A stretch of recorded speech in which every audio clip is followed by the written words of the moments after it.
Welcome to the Climate Dad podcast, where our dad, Mike Smith, unravels the complexities around climate change and makes it easy to understand and take action. All right, take it away, Dad. All right, welcome everybody to episode 19 of the Climate Dad, the environmental podcast where we talk about and explain the news and science of climate change. I'm your host. My name's Mike Smith. I'm the father of two great kids, and I'm the founder of Acclimate, the net zero climate solution for businesses without sustainability teams. Today, I have a really interesting interview for you. We're going to be interviewing the smartest veterinarian and maybe the smartest person I know about the unexpected climate impacts upon your pet's health. But first, here's your Climate Minute. Let's start with some good climate news. A startup in nuclear technology named Oklo has agreed to supply up to 12 gigawatts of electricity to a company named Switch. Switch is a data center operator, and they, like other data center providers, are a big part of why the U.S. electricity demand grew in 2024, as power-hungry artificial intelligence has boosted consumption and restarted some demand for fossil fuel plants. The partnership with Oklo is one of a trend of data centers looking to power themselves with nuclear energy, and Oklo is expected to deliver power at about $100 per megawatt hour through the building and running of small modular reactors, or SMRs, which are part of a new wave of safer, more predictable nuclear energy. Now, on to something a little less awesome for lovers of hot sauce, and of course, those that also love the YouTube sensation Hot Ones. Climate change is making chili peppers less hot.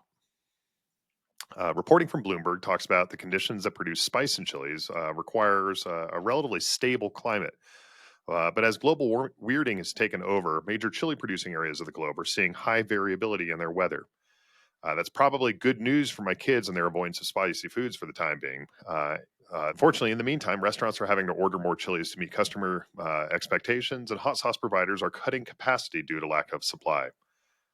If you're not a fan of spicy food, well, the article goes on to mention that it's also affecting other foodstuffs too, including the supply of the cabbage used in kimchi.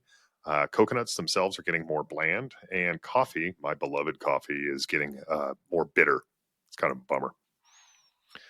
A separate story coming from China's official government news outlet, the Xinhua news agency, is reporting that the country is pressing forward on the building of the world's largest hydroelectric dam. Requiring the equivalent of 137 billion US dollars in investment. It is expected to be built upon the lower Yarlong-Changpo River in Tibet, and it is expected to take a decade to build. The dam is a sensitive subject in very many ways. Politically, it's being built in the occupied region of Tibet, and the river runs through an area contested by India that is also known as Arunachal Pradesh. The area has suffered from border clashes in the past few years with fatalities on both sides, and the river is a key part of India's water supply. Ecologically, it's being built in the world's largest and deepest canyon, the Yarlong-Changpo Grand Canyon, and is occasionally referred to as a biodiversity hotspot. It's an interesting position from both a security and an environmental standpoint. Finally, as of this recording, a couple days ago, a hero of mine and of the climate has died, former U.S. President Jimmy Carter. I love him for a lot of things, but on climate, President Carter was famous for installing solar panels on the roof of the White House and the promotion of energy efficiency.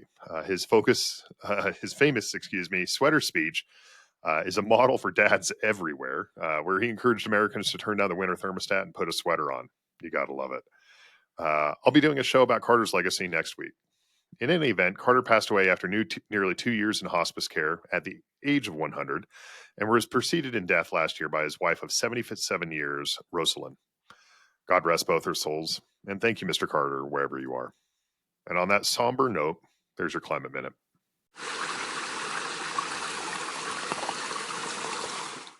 All right, I'm going to spend a few seconds talking about Acclimate before your Climate Dad joke of the week.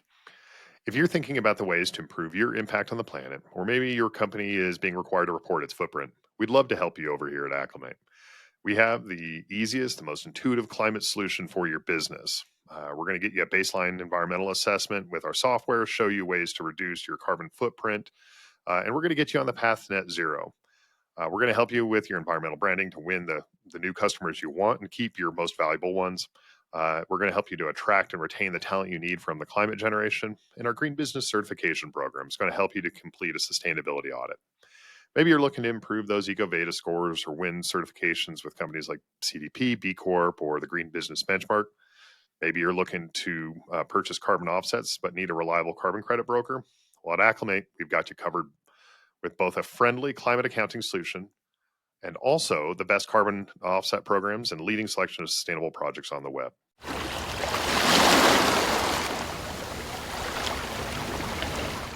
Now, are you ready for your Climate Dad joke of the week? Why do dogs make great climate activists? They're howling for change. Okay, today's interview. The guest is a little different for us in a few ways. First, she approached me about a climate subject that I hadn't really heard others speak about: climate and your pets. Second, we were able to record together. This is the first for the Climate Dad in person. And third, and probably most importantly, but I hid it to last, it's my sister, whom was visiting for the holidays, and I always love seeing and speaking with. You will too.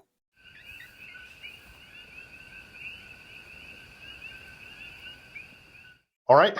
I'm joined today on this Climate Dad episode by a very, very special guest to me. It's my dear sister, Katie. Dear sister Katie, also known as Dr. Katherine Smith, DVM DACVEC.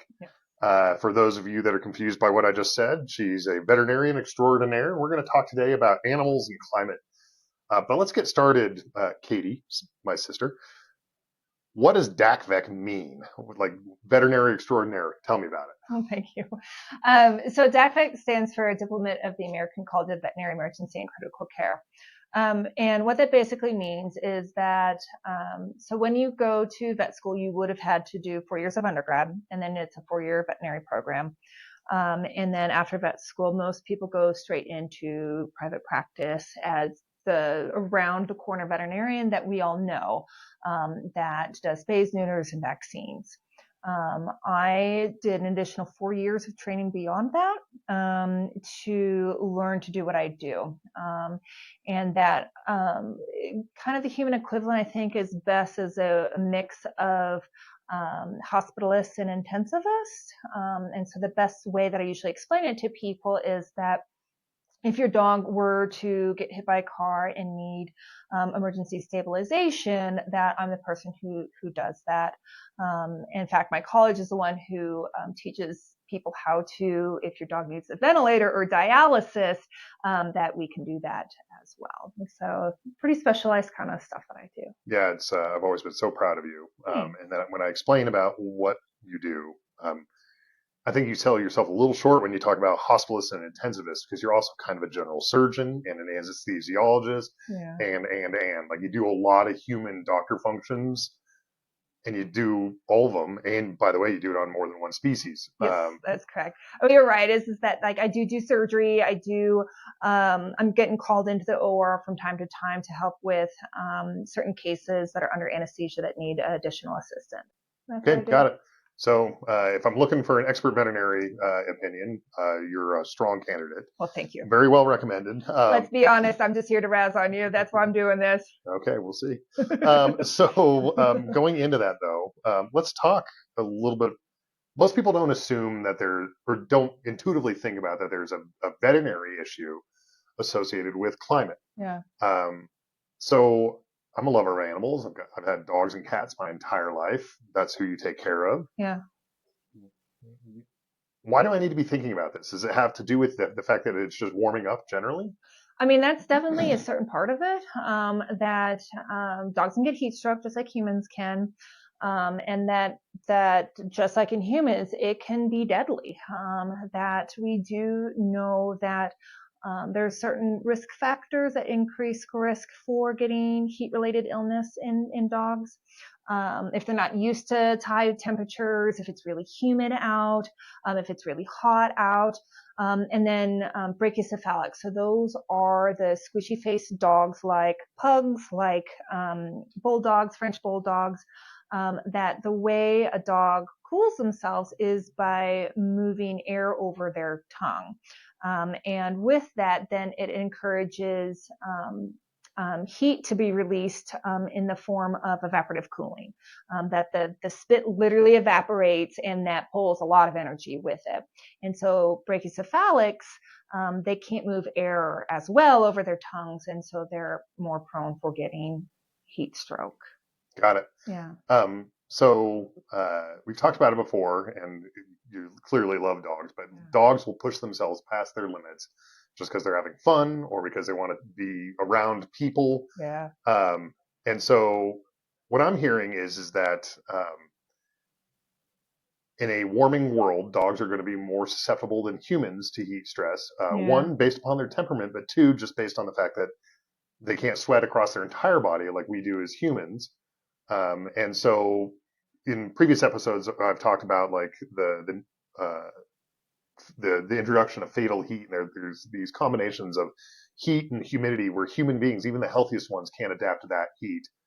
It sounds like it's even more extreme for dogs and even more extreme for those smushy faced Frenchies. Yeah.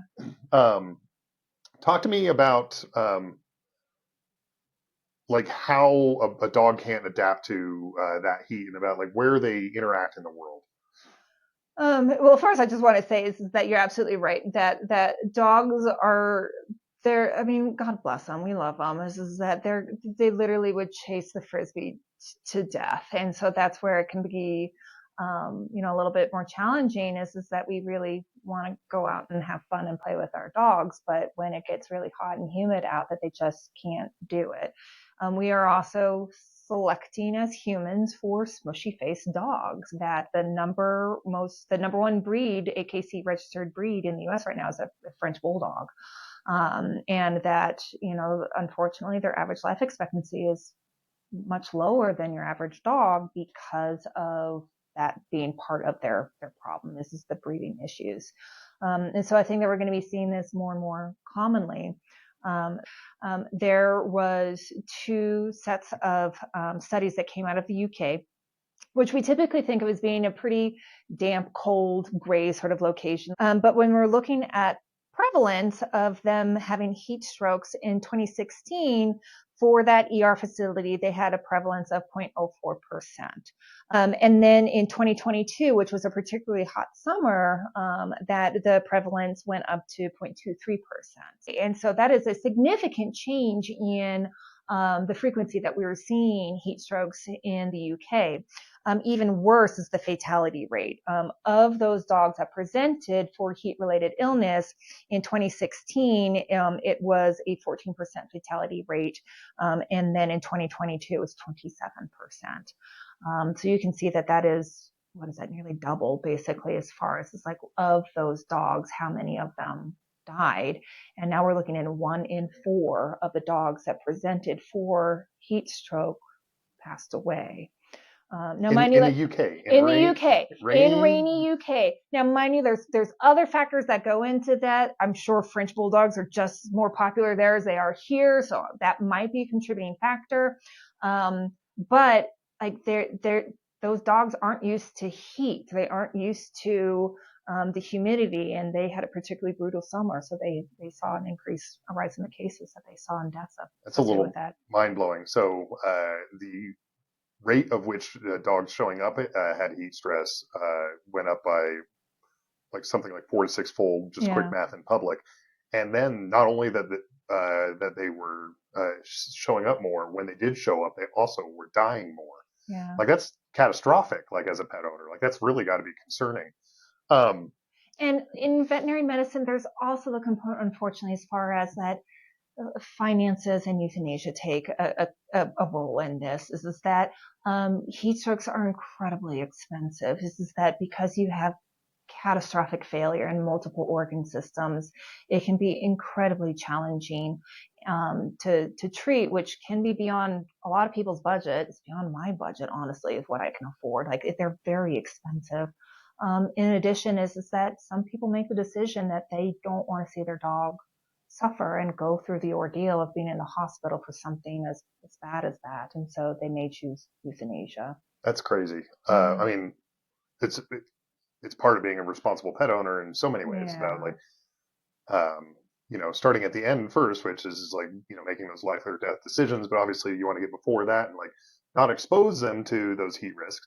And even before that, you may be even thinking about selecting the right breed for your climate, recognizing that that good old English bulldog may not be the right dog in England anymore. I mean, that's what's really crazy is that, where is that English bulldog going to live except entirely in the air conditioning? Like that's kind of where we're at, unfortunately, especially with those breeds of dogs. That's crazy. Yeah. All right. Now, again, being your brother, I've heard you talk about this many times before, but cats are funny little desert animals that seem to be doing all right. Yeah. I know my own cat. They're going to outlive all of us. That's right. They're going to outlive all of us. Like that cockroaches and cats are going to inherit the earth. Like it really is that. They're much smarter than dogs. Like I said before, that the dogs will literally chase a frisbee to death because like that's just who they are. They love it, and they have zero self-preservation when it comes to something fun or something their owner wants them to do. Whatever. Cats, different story. They're going to find a cool place. They're going to find a place in the shade. They're going to lie down. They're going to find cool dirt to lay in. They're going to ask to be let back inside into the AC. That heat stroke in cats is incredibly rare. Yeah. Well, that's, I guess, a little bit of good news there for cat people. Yes, I'm one of them. So. No, for the listeners at home that may not know, you are an Arizonan. Yes. You live in Arizona, in the Valley of the Sun there in Phoenix. So our heartstring's a totally different beast. That because the sun there is so brilliant, that thankfully this is pretty rare at this point, but that we will see dogs that their owners either aren't from the area or they don't know that they can burn their feet on the pavement if they're just like walking around. And so that if you are taking your dog out and it's not first thing in the morning or frankly late at night, like you have to put little booties on your dogs. And then the sun also is so brilliant that we'll get dogs that are black-coated dogs that the sun is so intense and it gets so hot on their backs that they will get third-degree thermal burns from the sun itself. So yeah, that probably is going to be spreading as climate change, is that we're going to see that level of intensity moving up, maybe even to Colorado. Yeah, one of the things that there was a study a few years ago that came out about like cities that are representative of your future climate, and so they called city pairs. And Denver's was Albuquerque. So if you're moving to Denver in the near future, then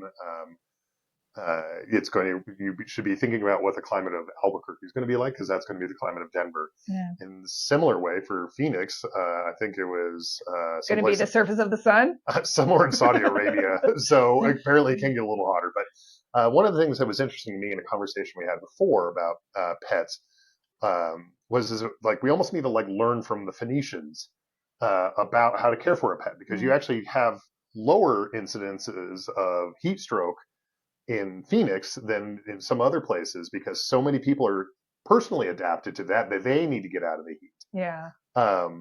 And so I found that very interesting. About, I don't think we can say like there's no data to say that we have lower incidences. Is that given the level of heat that we have, you would expect to have a higher incidence than we do.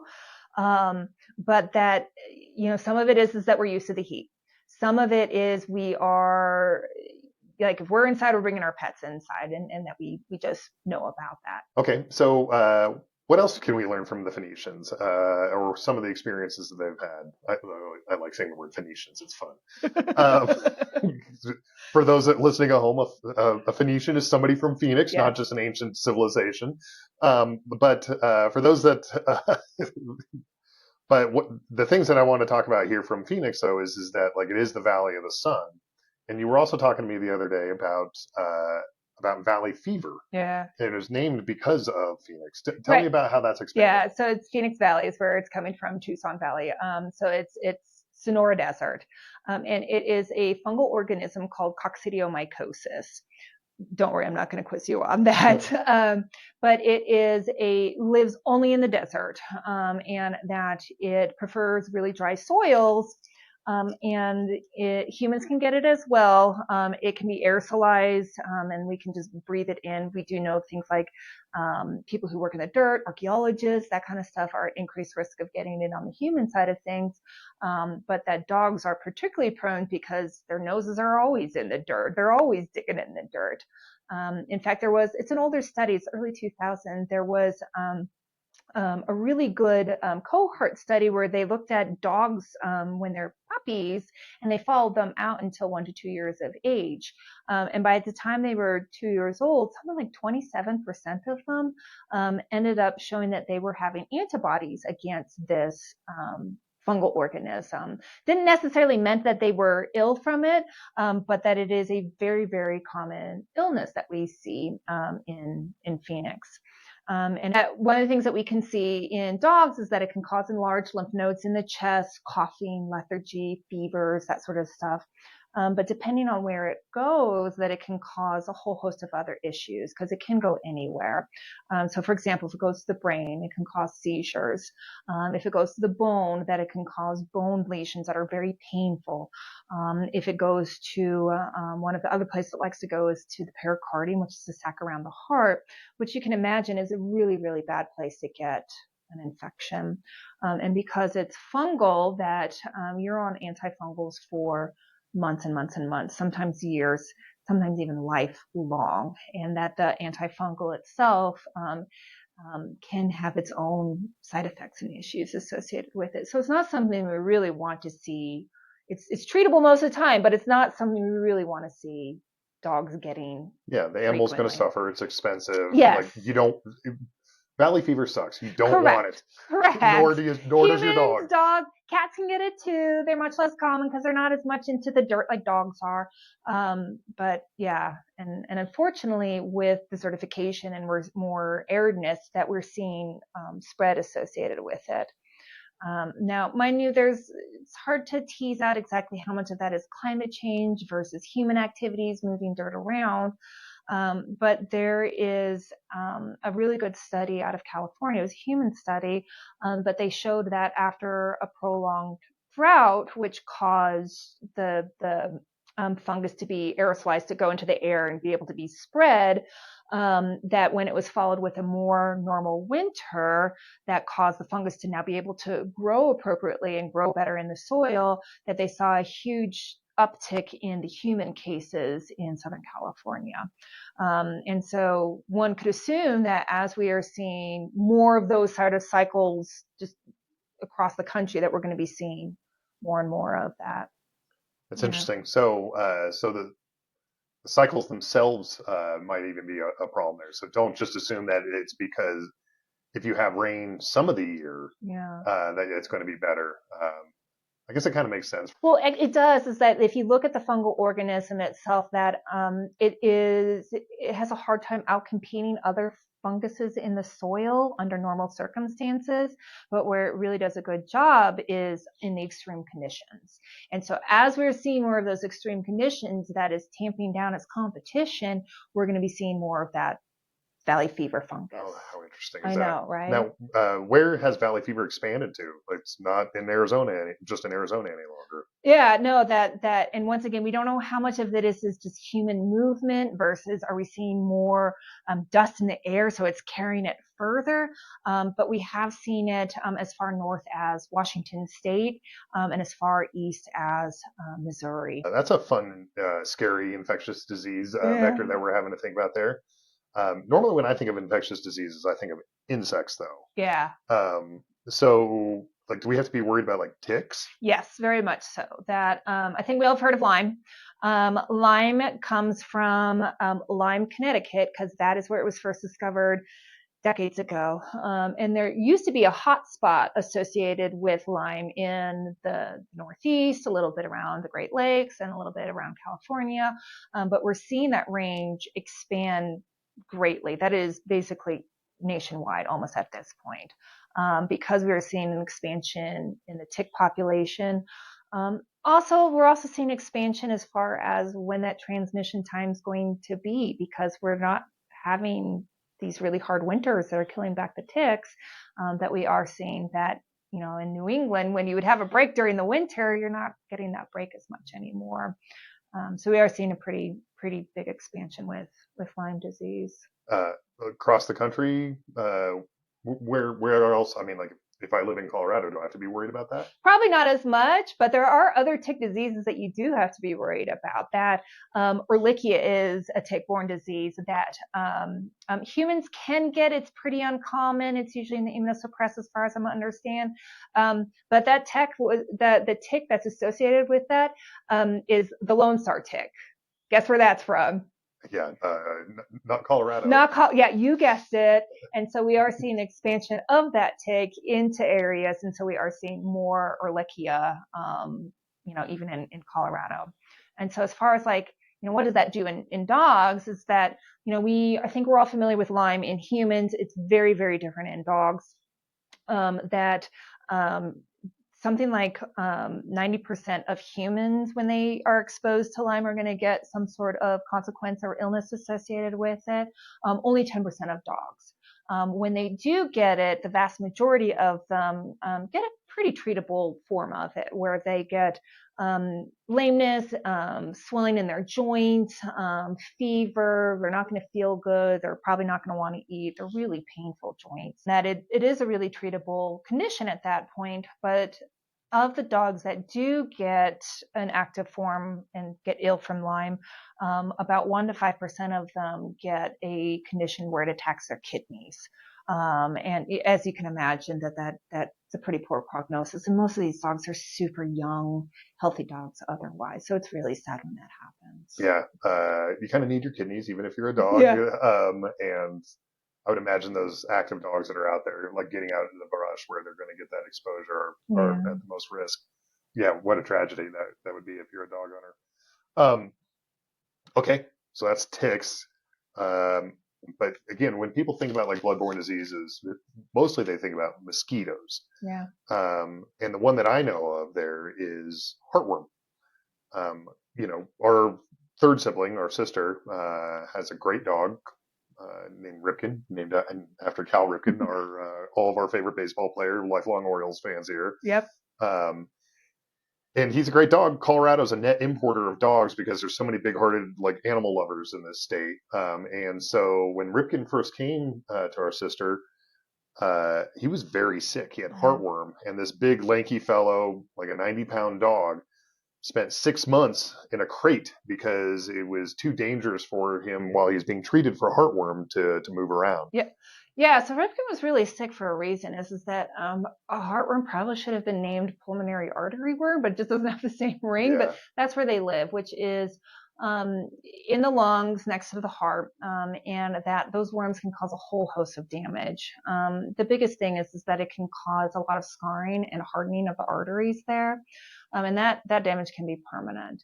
In more extreme cases, they can actually get something called cavult syndrome, where there's so many worms there that it is literally blocking blood flow, and that it will cause red blood cells to lyse and fracture, that they are unable to get blood flow to move appropriately, so they're super weak. They'll get bellies full of fluid, and that it's kind of gross but kind of cool. Those cases is that we have to go in and literally extract worms by going into their vessels and physically pulling them out. Gross. That sounds like the worst version of operation. I mean, yes, it's also awful for the dog is because a lot of them don't survive it. They are that sick, and now they have to undergo a pretty invasive procedure and anesthesia to do it. And so we don't want that to happen to dogs.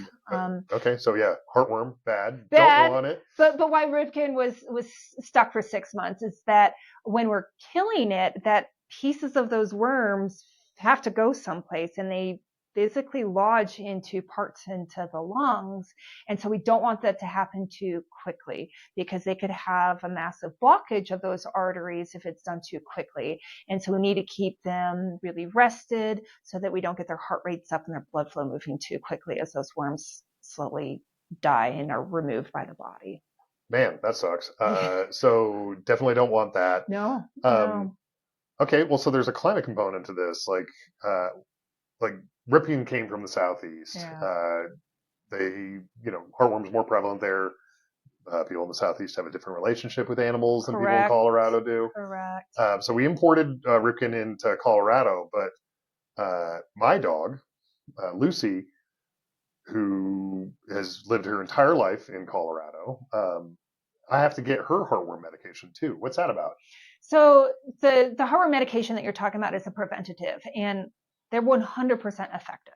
And so to answer your question is like, what role does climate have in this? We don't know. It is such a complex system associated with it. We have really good data on prevalence, though, is that there's something called the American Heartworm Society, and they look at prevalence every 3 years. So they do this huge nationwide survey. And because of all those factors, we are seeing, unfortunately, a significant increase year to year to year to year to year. So every time they do that survey, it goes up by about 50,000 cases, which is not an insignificant number. So numbers here that I have is in 2001, we had 800,000 cases. In 2022, it was 1.2 million. That's a lot of dogs that we're talking about with really awful disease that is really expensive to treat. And so there's definitely the factor of that there is kind of this mass exportation from the Southeast where the highest prevalence is, the highest numbers are. And you're right that they have a different relationship with their animals down there. And so they, not across the board, but in general, are less likely to keep them on preventatives even when they are the most at risk. And so those animals are then exported, especially the ones that are probably not getting the veterinary care that they should. Exactly. Those are the ones that are at higher risk of getting it. And then also highest risk of needing a new home. And so those are being exported across the United States. But we're also seeing an increased amount in mosquitoes, that there's just more of them. And we're seeing longer seasons of when the mosquitoes are out. This is particularly true for the heat bubbles of metropolitan areas, is that it's warm enough in a lot of those metropolitan areas that we're seeing more year-round transmission because of that. And so because of all these numerous factors, that is playing into why we're seeing an increased number of this pretty devastating disease and very expensive to treat. So a disease that used to be pretty located in the Southeast is now where in the U.S.? Nationwide. Everywhere, nationwide. That, we used to, even in Arizona, that, it's a desert. Why would you, there's barely any mosquitoes. We have enough now. And it's warm enough and enough golf courses there that my dogs are on year-round protection for that.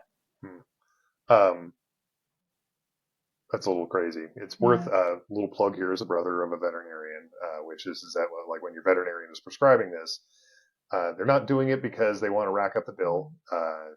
Again, I know and love a veterinarian, and that's not the kind of people that go into veterinary medicine.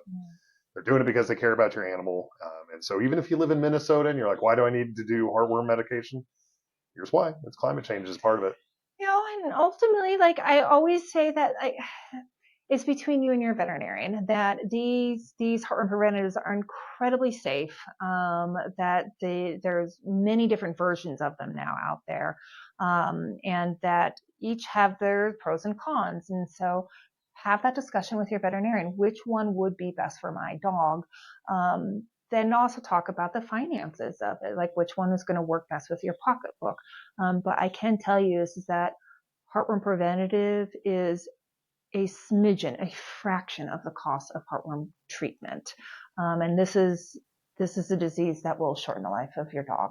In a massive way. Yeah. And even if they survive it, their quality of life too. All right, let's switch gears a little bit. I know you, I love you. Let's talk about like how you got into animals and climate. Are you going to ask about the beaver in the bathtub? You're darn right.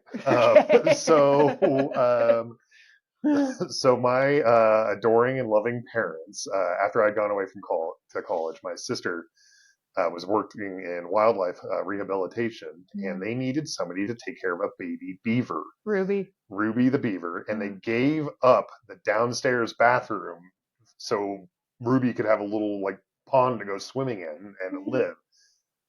Talk about that story just for a second. So I was working at the time with a group of rehabbers, and so it was with a licensed rehabber I was working very closely with to be able to help her. But they just had a large number of animals that came in, and so they were looking for extra help. And beavers actually need quite a bit of assistance and affection and special diet and that sort of stuff. And so that it was not an insignificant amount of work. It was a lot of fun, and it really helped shape me about what I wanted to do and who I wanted to be. And so, yeah, that's how I've always loved animals. We've always had dogs and cats, and we've had a bird, we've had a rat, we've had fish, we've had all sorts of Ferret. A ferret, yes, Cookie. We've had all sorts of animals growing up, but after Ruby, that was the thing that really made me want to do this as a living, be a veterinarian. And then there's a wildlife component to that too. Like you really enjoy like animals in the wild as well. I know you originally considered being like a wildlife veterinarian and decided to go this path, but like talk to me about like why you care about climate and sustainability more broadly. Yeah, no, so that I don't have kids, but I still feel that it's really important to pass off to the next generation like a livable planet. That I've never seen a polar bear, but the fact that they exist and that I want them to do well, and the fact that I'm seeing them really struggle and starve to death, like that's a horrible way to die. That's really disheartening. Like I'm about to cry just thinking about it. Like that's horrible to think of an animal going through that. And I want to pass off polar bears to the next generation. I want them to be able to see polar bears, for them to be around for them. Yeah, 100%. It reminds me of another story of climate-induced tick migrations causing moose in like Minnesota to die because they were just being bled to death because they didn't have the right predators. And like literally exsanguinated because of ticks. That's bonkers. Again, an awful way to die. Yeah. Right? And so, there's an interaction here between animals, the environment, your love of both, and about like why we need to be doing things around climate. Just briefly, what are some of the things that you've done on climate? One of them, like for example, is like I know you had to work with the historical society in your part of Phoenix there in order to get permission to put solar panels on your roof, right? Yeah. But like what I found like most interesting about that story was that you actually became a little bit of a path breaker associated with that, because having like your people within your area started putting up solar panels as a result. Yeah. Now it's not that big of a deal. That it's just like somebody has to take the first step. And it's like I live in Phoenix. It's crazy not to have solar panels. Like my AC bill's really expensive during the summer, and now it's not. So like it just makes sense.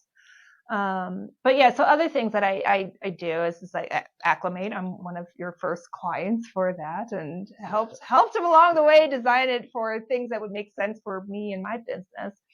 Because one of the things that I do is that I travel a lot for work, and then I do fly quite a bit for my job to be able to go to other places that are needing extra help for a variety of reasons. But I think that it's important that, that's a business expense. That is something that is built into my budget, is to pay for the offset of the carbon that I'm doing for all the flying for the work that I do. And that I think that that's really important for us to take on the responsibility of what we are putting into our environment. And so that's one thing. The one thing I do really want to caution people about is please don't make your animal vegan. Like, I understand that, yes, that, beef production and poultry production is contributing to the climate crisis, but cats are obligate carnivores. It is incredibly difficult to have them on a non-animal protein diet. It's probably something that has to be by prescription, which is going to be very correct. expensive. There are prescription diets that are out there. It is not for the purposes of veganism. It is for pretty specific and profound health things. Like, for example, I have a cat, Larry, who had a congenital liver abnormality. And for a time, because of that, he can't process foods appropriately, and that animal source proteins would increase his risk of having toxic buildup in his brain. And so he was on a soy-based diet, but that was because of his liver condition. It was, one, incredibly expensive. It is veterinary only, and as you can imagine, like, it is treating a very specific health condition. And so that is not for every single animal out there. That if your cat has other health conditions, that diet may actually kill them. It's not something that is typically recommended. Yeah. So in other words, don't do this at home. Talk to your veterinarian. If this is something that is that important to you, one, I would caution you is that, like, there are other ways that are more appropriate to decrease your carbon. And also, like, it's a cat. They're supposed to eat meat. Like, that's who they are. Like, let's try not making them into something that they're not. But don't do it unless you have a veterinarian, probably even a veterinary nutritionist specifically. So that's a specialist like me, but that they did extra work for nutrition to be able to help guide you to do that. Yeah, 100%. Well, one last thing I want to close on. One last thing is that, we can't go crazy when it comes to, like, changing what we do for climate. That the amount of joy that I get out of my animals, that the amount of joy that I get out of my animals is just profound, and that it's okay to have a minor impact on the climate in order to have some joy in your life. And so that's the only other thing I wanted to point out there. 100%. And I agree with that. Like, working on climate should actually improve your life. Correct. Driving an EV is more fun to me than I can 100% say yes on that one. That's fast. Yeah, putting solar panels on your roof helps to cut your expenses associated with electric bills, as you've attested to. Don't take the fun out of your life in order to do this. And animals, for a lot of us, are important. That's why I've always been a pet owner. I will always be a pet owner, and I couldn't agree with you more. Yeah. Well, sis, it's been great to have you. I know her as Katie, but the rest of you could call her Dr. Katherine Smith, DVM, DACVEC, yep. A whole bunch of letters after her name because she did a whole bunch of work. Love you, sis. Love you. Thanks for having me.